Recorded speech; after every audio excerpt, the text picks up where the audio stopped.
My name is Owen Aslin. I'm a forward deployed operations engineer at Gecko. Gecko, we collect a lot of different data layers that allow us to combine them into one uniform product. RGB, it allows us to see exactly what the human eye can see, but from a different perspective and captured much higher resolution. Infrared allows us to detect heat. Is the HVAC unit on your roof getting too hot, or is it overheating?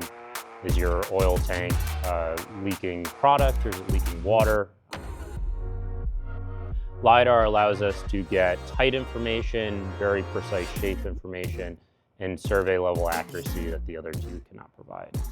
So by providing them a true ability to look across all of their data layers and come up with a comprehensive analysis for them, it allows us to give a full picture that can be used over and over again and be used to make decisions in the future as well.